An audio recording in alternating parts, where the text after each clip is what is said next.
All right, hey again, organic chemistry. So here's part two of our mass spectrometry notes. Last we talked about what we will expect to see in mass spectrometry and what it is. This was just like an introductory, and we're gonna unpack all of this in these notes. But remember, for mass spectrometry, we're going to be seeing peaks, and these peaks have to do with mass. That's why it's called mass spectrometry. Before we dive a little bit deeper, let's talk about what goes on inside a mass spectrometer. And you're going to get future questions about this. So there are four key stages in the process. No for future multiple choice questions. Ionization. So basically you put a compound into the mass spectrometer and the molecule is bombarded with high energy electrons, causing electrons to be ejected. Then it's moved through or accelerated through the electric field. It's deflected, so certain mass to charge ratios are observed or detected. And then finally, there's a mass to charge ratio that is detected. All right, so in deflection, M plus of a certain mass to charge ratio, you're going to have to know can be deflected and sent to the detector. So make sure you're underlining this. And then for detection, the M plus is then focused in on a magnetic field and arrive at the detector. So we have a compound that goes into the instrument. It's ionized. It reads positive charge, and we're going to get a mass to charge ratio with some peaks. Here is your future multiple choice question. Future multiple choice question, or MC question. Always going to ask this. MS always detects positive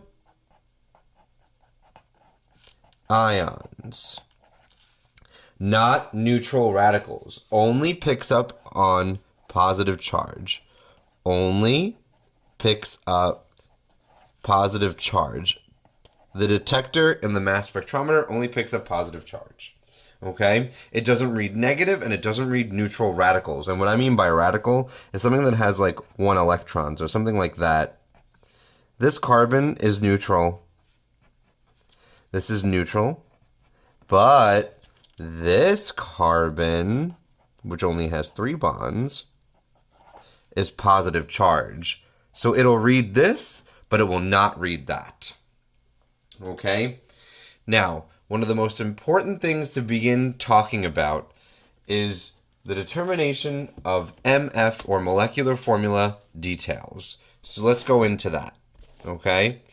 So the molecular ion M plus tells us the integer mass of the compound. Integer mass meaning rounded to whole numbers. Whole number roundings. So if I had like 1.5, it'll round to 2, and so on and so forth. Our molecular formula, using the integer masses of the most abundant isotopes, must add up to the mass. What I mean by that is different elements have different masses, and elements of the same type could also have different masses, and we call those isotopes. We talked about them really early in the beginning of the year. So isotopes are very important to understand. An isotope right here, elements of the same type but different masses. So for example, carbon 12 and carbon 13. They're both carbon, but they have different masses. And that's because of a different number of neutrons. Okay? So, continuing on. If you know how to calculate molecular formula, you could be able to identify a compound directly from the mass spectra. So if you look at the mass spectra here, if you remember in our previous video, this is the molecular ion peak. Molecular ion, which is the M plus peak. This is the molecular weight. So keeping in mind isotopes and masses of elements, if this was a multiple choice question, right, and this is going to be definitely a future multiple choice question, If I give you a mass spectra and you know that the molecular ion is the molecular weight of the substance, and I give you multiple choice, basically what I'm asking is which of these compounds has the molar mass that fits this MS or mass spectra. So let's go to the next page to kind of deduce and put those together.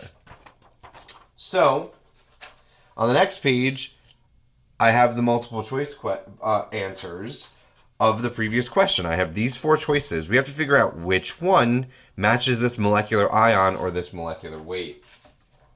And so, molecular weight, molar mass. Don't forget that elements have a specific molar mass. If you look on the periodic table, which we're going to have to do, that is the molecular weight of the element or molar mass. Those words are used interchangeably. This is the mass of hydrogen.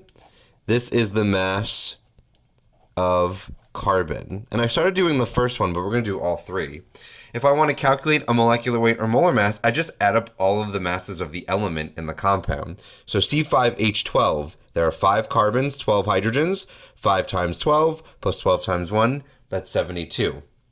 Let me do the next one. The molecular weight is 7 carbons plus 16 hydrogens. That's 7 times 12 plus 16 times 1, because the molecular weight of carbon is 12 and the molecular weight of hydrogen is 1, and we round to whole numbers for mass spectra. So I just usually round carbon to 12, hydrogen to 1, and so overall we get 100.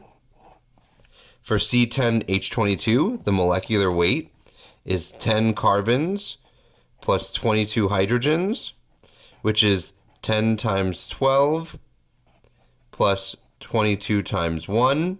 Altogether, that's 142. And then in our last one, molecular weight, we have 12 carbons and 26 hydrogens. That's going to be 12 times 12 plus 26 times 1. Altogether, I get 170. If I go back a page, now that I have all of the molar masses, and this is something that you could do and you will be expected to do on a future test. If I go back now, this is definitely future quiz question like it says right here. Definitely going to do this.